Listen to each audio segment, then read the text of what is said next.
तो दोस्तों बात करते हैं आज हम अपने 2023-24 सेशन का जो मॉडल पेपर है, क्लास 10th का हिंदी का मॉडल पेपर। इसमें देखते हैं कि हमें पता चला है कि अब की बार 12 क्वेश्चन जो हैं वो अभय सद वाले क्वेश्चन आएंगे और उसके बाद 6 क्वेश्चन रिक्त स्थान वाले क्वेश्चन हैं। तो हम सबसे पहले इनको देखते जाते हैं धीरे धीरे सभी क्वेश्चनों को।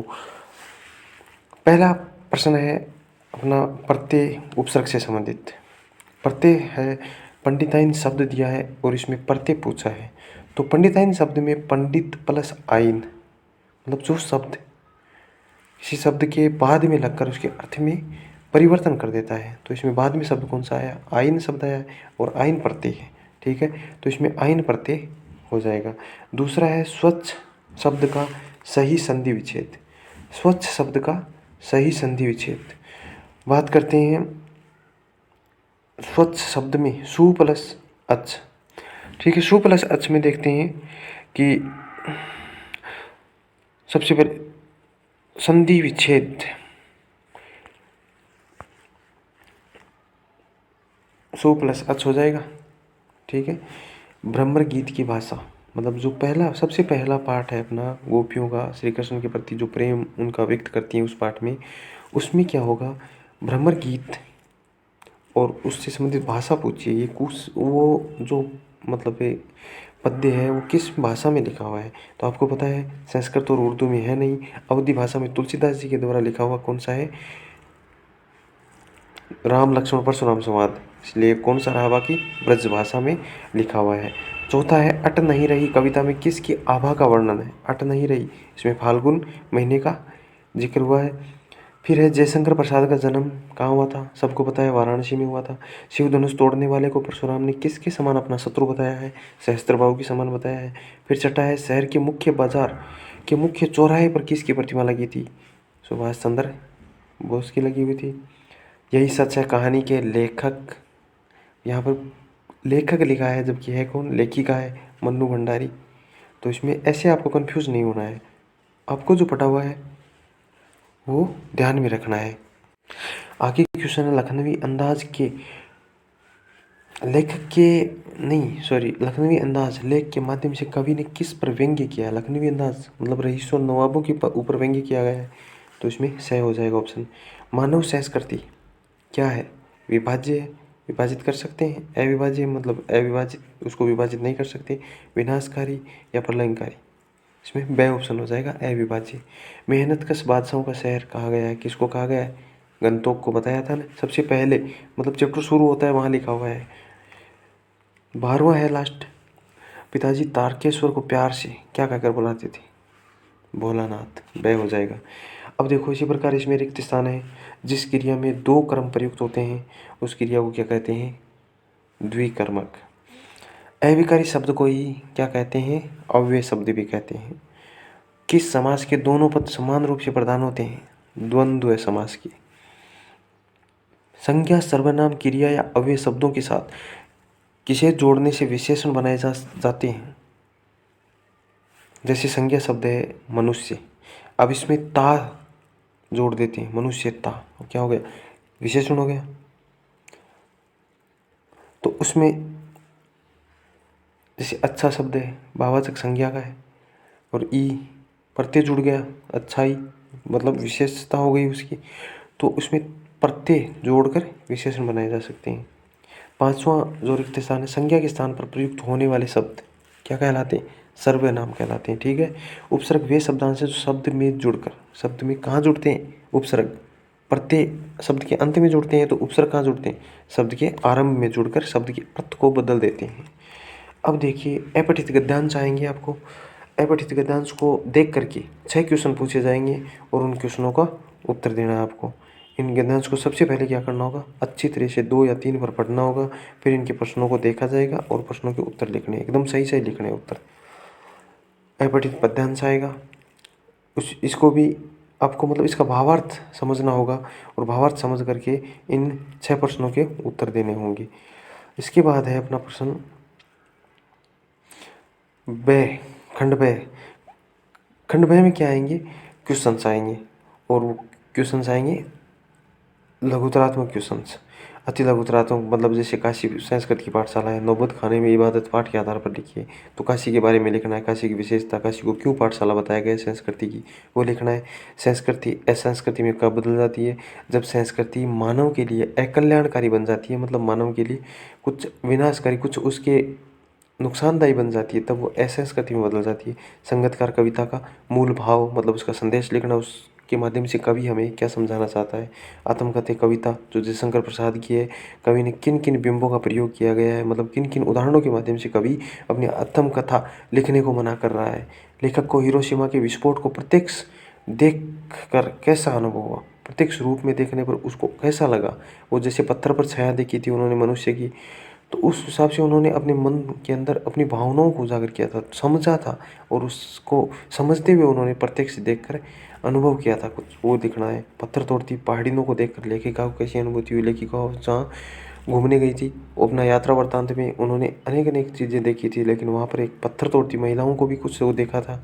तो उनको देख करके उनको कैसा फील हुआ, कैसे अनुभव हुआ, कैसी अनुभूति को उन्होंने उजागर किया, वो लिखना है। आंखें भराना मुहावरे का अर्थ, आंखें भराना, आंखें कब भर आती है? जब दुख होता है तो दुख प्रकट करना। इसके बाद आता है आपका पठित गद्यांश, मतलब आपकी पाठ्य पुस्तक से कहीं से पंक्तियाँ उठाई जाएंगी और उनमें से आपको 4 क्वेश्चन पूछे जाएंगे, तो आपको इसको ढंग से अच्छे से पढ़ना है और 4 क्वेश्चनों के उत्तर देना है।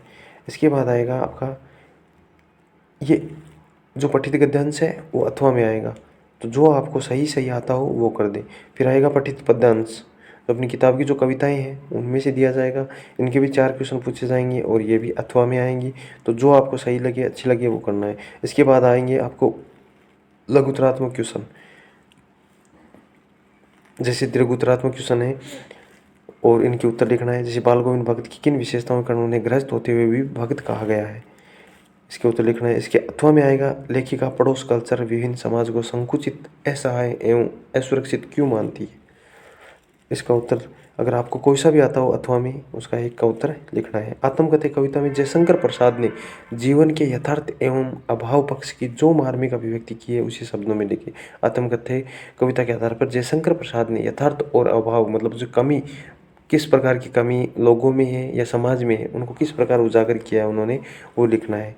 और उसके अथवा में है ज्यों जलमा है तेल की घाघरी बूंद न ताको लागी, पंक्ति के माध्यम से बताइए कि गोपियाँ संपूर्ण पद में उद्धव पर क्या व्यंग्य करती है, मतलब ये जो पंक्ति है वो किस पद में, पहले तो वो आपको ये ध्यान होना चाहिए, और उस पद में पूरे पद में जो गोपियाँ हैं वो उद्धव पर क्या क्या व्यंग्य करती है वो आपको बताने हैं। फिर सेक्शन डी मतलब दय शुरू हो जाता है और उसमें निबंधात्मक क्वेश्चन आएंगे। यतीन्द्र मिश्र के कर्तृत्व एवं व्यक्तित्व के विषय में लिखिए, मतलब उनकी कर्तृत्व, उनकी रचनाएं और उनसे रचनाओं मतलब जो उनकी शैलियाँ हैं वो लिख देना है, और व्यक्तित्व मतलब उनका परिचय बताना है। इसके अथवा में आएगा कवि जयशंकर प्रसाद के कर्तृत्व एवं व्यक्तित्व के विषय में लिखिए। तो एक कवि आएगा अथवा में और एक आएगा लेखक, तो उनको याद करना आपको। साना साना हाथ जोड़ी अध्याय के आधार पर बताया कि लेखक ने अपनी संपूर्ण यात्रा की खोज यात्रा क्यों कहा, मतलब पूरी यात्रा को उन्होंने एक खोज यात्रा क्यों कहा, क्योंकि उन्होंने नए नए अनुभव प्राप्त हुए थे, नई नई चीज़ें देखने को मिली थी, नए नए मतलब उनको घटनाक्रम देखे थे। कहीं पर उन्होंने महिलाओं पर अभिव्यक्ति की है, कहीं पर लोगों पर अभिव्यक्ति, कहीं पर प्राकृतिक जो प्रकृति की सुंदरता है उसको ग्रहण किया है, तो इसके आधार पे आपको बताना है। ये 4 नंबर का आएगा। और इसके अथवा में आएगा बाबूजी गुरुजी की चिरौरी करके हमें घर ले आए, माता का अंचल पाठ के आधार पर बताइए कि यदि ये घटना वर्तमान समय में होती तो बाबूजी की क्या प्रतिक्रिया होती, मतलब अब आधुनिक समय की बात कर रहे हैं और वो एकदम बिल्कुल गृहस्थी की वो मतलब एकदम ग्रामीण भाषा में सब कुछ बातें हुई, तो वो वर्तमान समय और उस पुराने समय की बातें आपको लिखनी है। इसके बाद 18वां क्वेश्चन आएगा, आपको निबंध लिखना है लगभग 300 शब्दों में और 6 नंबर का। अब देखो निबंध में आपको फ़ायदा ये है कि निबंध में जो कुछ लिखोगे आप इससे संबंधित वो बिल्कुल सही माना जाएगा, लेकिन उसमें आपको करना क्या होगा, अपने शब्दों का प्रयोग ज़्यादा करना है, अपनी भाषा में लिखना है, पॉइंट आपको दिए हुए आएंगे, यह आपका एक प्लस पॉइंट है और पॉइंटों के आधार पर आपको लिखना है। 300 शब्द लगभग होने चाहिए।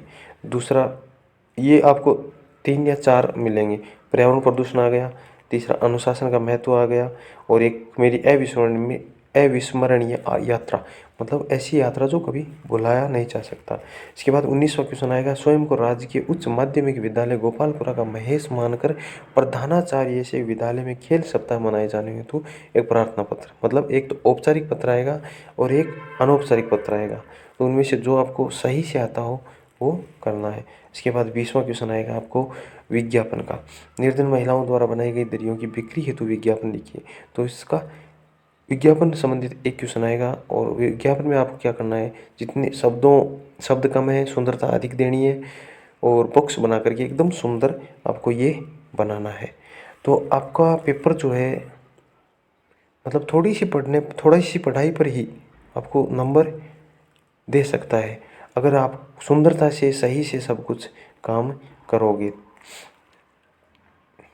तो 20 क्वेश्चन आएंगे, 12 अभ्यसद हैं, उनमें गलत होना नहीं चाहिए। जो खालिस्तान है वो लगभग व्याकरण के खालिस्तान आएंगे सब कुछ, तो वो आपको ज़रूर से आने चाहिए। तो एकदम अब की बार जो मॉडल पेपर के आधार पे है, तो इससे कहा जा सकता है कि पेपर बिल्कुल सरल आने वाला है। फिर भी आपको सरलता पर न रह करके अपने आत्मविश्वास पर, अर्थात अपनी पढ़ाई के तौर पर आपको लेना है कि बिल्कुल सरल आएगा, मैं एकदम मतलब सत्यता के आधार पर बिल्कुल सही करके आऊँगा, अच्छे नंबर बनाऊँगा। तो दोस्तों, आज का ये था मॉडल पेपर, और मैं आपको कम से कम और भी 5-7 मॉडल पेपर बना करके, इसी फॉर्मेट के आधार पर बना करके मैं आपको तैयार करके दूंगा, और आप ज़रूर उनको देखना। अपने यूट्यूब चैनल मरुधर कलम पर बने रहिए, जुड़े रहिए आप, और सब